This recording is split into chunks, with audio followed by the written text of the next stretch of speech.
Magaalaa Finfinneetti qaama agarsiisa teekinooloojii Itoophiyaa bara 2025 kan ta'e mul'ifni diroonii geggeeffameeti kan inni jiru. Guutuu isaa kan isiniin biraan geenyu ta'a. TPLF haqamuu isaa waliigaltee Piriitooriyaa kan cabsuudha jechuudhaan gamtaa Afrikaatti iyyate. Oduu biyya alaatiin Raashiyaa fi Yukureen guyyaa kaleessaa fuulaa fi fuulatti marii erga godhaniin booda Doonaald Tiraamp Puutiinii wal arguu fedhii akka qabu dubbateera. Oduu kanaa fi kanneen birootis kan isin biraan geenyu ta'a. Hanga xumuraatti nu waliin tura. TPLF haqamuu isaa waliigaltee Piriitooriyaa kan cabsuudha jechuudhaan gamtaa Afrikaatti iyyate.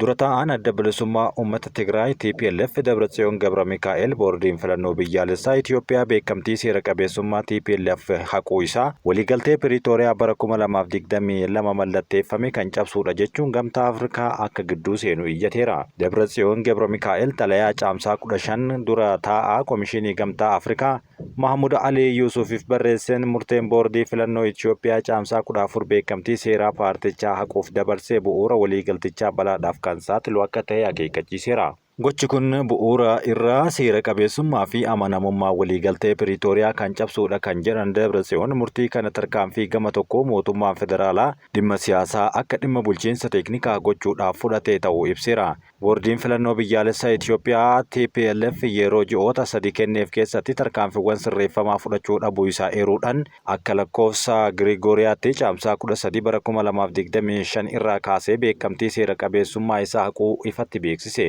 Boordichi TPLF ulaagaalee labsii lakkoofsa 1332 muraa 2016 kan paartilee siyaasaa haala addaan galmaa'anii fi waraana keessa hirmaatan yeroodhaaf akka galmaa'an hayyamu jalatti eeraman raawwachuu dhabuu isaaniitiin murtiin kun irratti darbuu ibseera. Haa ta'u malee TPLF seera qabeessummaa waraana Tigraayitiin dura qabu argachuu akka barbaadu eeruudhaan galmee haala addaa boordichaaf dhiyeesseen akka hin fudhanne ibsa godhee jira. Boordiin filannoo biyyaalessaa beekamtii TPLF kan haqe amajjii bara 2021 yeroo waraanni Tigraay geggeeffamaa turetti yoo ta'u boodarraa garuu bara 2024 irra deebiidhaan yeroodhaaf beekamtiin laatameefii ture. Haa ta'u malee TPLF adeemsa beekamtii laachuu boordichi itti deemaa jiru bu'uura waliigaltee Piriitooriyaa kan faallessu jechuudhaan mormee jira. Dabratsiyoon xalayaa isaa irratti waliigaltee Piriitooriyaa irra keewwata 3 fi 10 caqasuudhaan gochi mootummaa federaalaa waadaa nagahaa cabsuu qofa osoo hin taane itti yaadanii amantaa fi tattaaffii araaraa balleessaa jiru jechuun himateera. Xalayaa isaanii keessatti gamtaa Afrikaa tarkaanfiiwwan hatattamaa 3 akka fudhatu gaafatanii kan isaan jiran waldhabdee beekamtii seeraan wal qabatee uumame gidduu seenuudhaaf gamtichi walgahii paanaalii ol aanaa ariifachiisaa akka waamu dhimmicha ajandaa mana maree nageenya gamtaa Afrikaa irratti akka galchu akkasumas hanga qajeelfamni gamtaa Afrikaa sirrii ta'ee kennamutti murtoon boordii filannoo biyyaalessaa dabarsee akka ugguramuuf mootummaa Itoophiyaa irratti dhiibbaa akka nuuf gootan jechuun kadhateera. TPLF paanaalii gamtaa Afrikaa kan waliigaltee Piriitooriyaa taajjabeellee beekamtii paartichaaf durii akka deebi'uuf yaada dhiheessuu kan eere yoo ta'u haa ta'u malee paanaalichi yaada sana hojiirra oolchuudhaaf irra deebi'ee walitti akka hin qabamne ibsee jira. Agarsiifni diroonii guddaan ardii Afrikaa magaalaa Finfinneetti geggeeffame. Magaalaa Finfinneetti qaama agarsiisa teekinooloojii Itoophiyaa bara 2025 kan ta'e mul'ifni diroonii kaleessa galgala geggeeffameera. Dirooniiwwan 1,500 samitti ol bahuudhaan sadarkaa guddina dameen teekinooloojii Itoophiyaa irra gahee mul'isaniiti kan isaan jiran. Mul'ifni diroonii galgala kaleessaa geggeeffame akka agarsiisutti mul'isa guddaa ardii Afrikaa kan jalqabaa ta'uun galmaa'eera. Agarsiisicha bulchiinsa nageenya odeeffannoo biyyaalessaa fi Inistituutii hubannoo namtolchee Itoophiyaa waloon ta'uudhaan akka qopheessanis ibsame. Agarsiisichi nageenya saayibarii hubannoo namtolchee Faayinteech Smart City fi barnoota teekinooloojii bu'uura kan godhate ta'uu dameewwan 5 kan of keessatti hammate ta'uunis eerameera. Agarsiisni kun har'as dabalatee hanga caamsaa 10 bara 2017 turuu akka danda'u daawwattoonni 10,000 ol ammoo akka irratti hirmaatan eerameeti kan inni jiru. Raashiyaatti seerri barattoota dabalatee shamarran akka ulfaa'an jajjabeessuuf falmii kaase. Raashiyaan lakkoofsa namoota dhalatanii biyyattii keessatti gadi bu'aa jiru dabaluudhaaf jecha haadholiin dargaggoota ta'an akka da'aniif deeggarsa mallaqaa taasisuudhaaf sagantaa haaraa baafteerti. Qeeqxonni ammoo sagantaan akkasii kun ulfa dargaggoota jajjabeessuudhaaf kan bahee fi barattoota dabalatee namoonni yeroo malee akka hin ulfoofne yookaan ulfaaf akka hin saaxilamne jechuudhaan yaada isaanii kana mormaatii kan jiran. Naannoleen 27 Raashiyaa keessatti argaman baatii gurraandhalaa irraa eegalee sagantaalee barattoonni barnoota ol'aanoo ulfaa'an kaffaltii yeroo tokko gaafatan dandeessisu hojiirra oolcheetii kan inni jiru. Dubartoonni umriin isaanii waggaa 25 gadi ta'e ulaagaa kana kan guutan yommuu ta'u kaffaltiin isaas ruubeela Raashiyaa 100 yookaan gara doolaara 1,000 fi 220 akka ta'u himameeti kan inni jiru. Hanga ammaattis dubartoonni hedduun kaffaltii haaraa kana argachaa akka jiran yoo himamu, ibsi ministeera hojjetaa biyyattii irraa bahe akka jedhutti barattoota dabalatee shamarran umrii dargaggummaa keessa jiran ulfaa'anii sagantaa kanarratti akka fayyadamanii fi kunis qaama saffisaan lakkoofsa daa'imman dhalatanii dabaluu keessaa kan jalqabaa akka ta'e eeraniitii jiru. Seerri kun irra caalatti falmisiisaa kan ta'e naannolee hedduu keessatti barattoonni shamarranii manneen barnootaa keessatti ulfaa'an heddummaachaa jiraachuun erga mul'atee boodaadha. Seerichi umrii 25 gadi malee daangaan umrii gadi aanaa hin kennamne.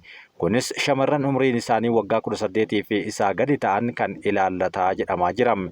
Umrii hayyama saalqunnamtii Raashiyaa keessatti waggaa 16 yoo ta'u haalli guddattoota umrii kanaa gadi ulfaaf saaxilamuu isaanii akka dabalullee namoonni seera bahe kana mormaatii kan isaan jiran. Dubartiin miseensa paarlaamaa Raashiyaa kan taate mootummaa pirezidaantii Vilaadimiir Puutiniif amanamaa taate Keseeniyaa Goorcheevaa akka jettetti imaammata akkanaa kanneen akka qeeqan nama jalqabaa ta'uun paarlaamaa keessatti argamaniiru. Lakkoofsa uummataa sirreessuudhaaf jennee waan shamarran keenya balaa keessa buusuu gochuun sirrii miti jechuu yoo dubbattu faayidaa isaa caalaa miidhatu mul'ataara jetteerti. Dubartiin mirga namoomaaf falmitu Niinaa Oostaaninaan kaffaltii akkanaa kanaan duudhaa hawaasaa kan faalleessu qofa osoo hin taane mootummaan dubartoonni umrii isaanii waggaa 18 gadi akka da'an yookaan akka ulfaa'an jajjabeessuudhaaf yaalii gochaa jiraachuu agarsiisa jetteerti. Bara darbee waggoota 25 darban keessa daa'imman Raashiyaa keessatti dhalatan miiliyoona 1.2 qofa ta'aniiru. Ji'a adoolessaa darbe keessa dubbii himaan biyyattii Kireemlii Dimiitirii Peeskoof sadarkaa dahumsa haala yaaddessaa ta'een gadi bu'uu fi egeree biyyattiitiif balaa guddaa argisiiseera jechuun dubbateeti kan inni jiru. Bara 2046 dhufutti lakkoofsi uummata Raashiyaa gara miiliyoona 100 fi 39tti gadi bu'uu danda'a jechuunis raagameera. Haalli kun waggoota dheeraadhaaf haasaa pirezidaantii Vilaadimiir Puutiin keessatti mata duree ta'ee itti fufeera. Haasaa baatii muddee keessa taasisaniin haala dimoogiraafii fooyyessuu, saffisa dhalootaa fi maatii guddaa deeggaruun galma biyyaalessaa dursa kennuu qabna jechuun isaanii dhagahameeti kan inni jiru. Mariin Raashiyaa fi Yukureen xumurame. Mariin Raashiyaa fi Yukureen Istaanbuulitti jalqabaman kaleessa galgala xumuramuun himame.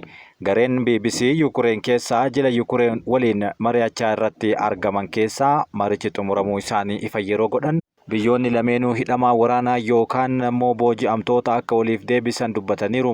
Hanga ammaatti booji'amtoonni waliif deebisuudhaaf dubbatame gara 1,000tti kan siqan yommuu ta'u ministeerri ittisaa Yukureen Esteem Imorov waa'ee dhukaasa dhaabuu isaanii mari'achuu isaanis dubbataniiru.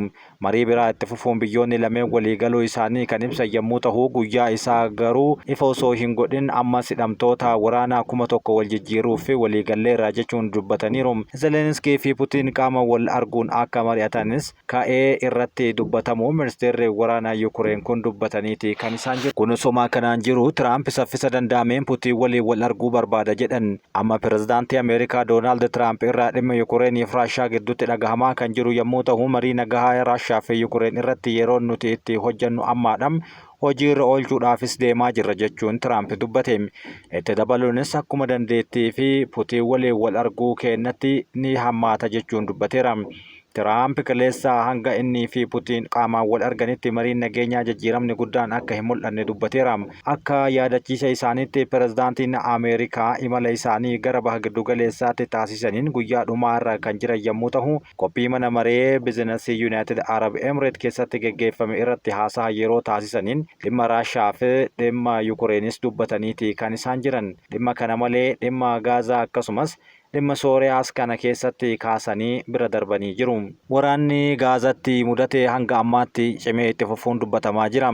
Namoonni baay'een bakka raabsaa nyaataa kaaba Gaazaatti argamutti yeroo walitti qabamanii fi daa'imman ganna jahaa Ismaa'eel Abuu Odee kan jedhaman gara fuulduraatti bahuudhaaf gidduu namootaatti dhiibamanii yeroo isaan miidhaan guddaan irra gahu viidiyoo hawaasaa irratti qoodamee jira. Nyaataa fi dhugaatii dhabuun akkasumas humni ibsaa fi intarneetis kan keessatti hin argamne Gaazaa yeroo ammaa kana lammiilee isaanii rakkoo hamaa keessatti kan isheen argamtu. Lammiileen Filisxeem yeroo ammaa kana Gaazaa keessa jiraatan jedhamanii tilmaamaman miliyoona 2,100,000 ol kan ta'an rakkoo beelaa hamaadhaaf saaxilamaa jiru. Erga waraanni baatiiwwan 20 Gaazaa keessatti itti fufee as rakkoon amma argamaa jiru kun rakkoo akkaan ol aanaa ta'uun dubbatamaa jira. Dhibbantaa dhibba jechuun haga danda'amutti lammiileen Gaazaa keessa jiraatan guutumaan guututti rakkoo beelaatiin miidhamaa jiraachuun isaanii dubbatamaa. Kanneen keessaa ammoo dhibbantaa 70 kan ta'an daa'immanii fi dubartoota akka ta'es gabaasaaleen garaagaraa eeraatii kan isaan jiran. Oduu biraatiin abbaan alangaa Netanyaahuu fi Putiin akka hidhamaniif qabsaa'aa ture yakka saalqunnamtiitiin himatamuun isaa dubbatameera. Abbaan alangaa ol aanaa mana murtii akka idil-addunyaa ICC hanga qorannoon saalqunnamtii irratti geggeeffamaa jiru xumuramutti yeroodhaaf hojiin akka dhaabames dubbatamee jira. Karim Khan namni jedhamu hanga qorannoon dhuma bara darbee jalqabe kun xumuramutti boqonnaa nan fudhadha jechuunis dubbatamaara. Bakka inni hin jirretti waajjira kana ni geggeessa itti aanaa kan jedhame ICCtti kennamee jira.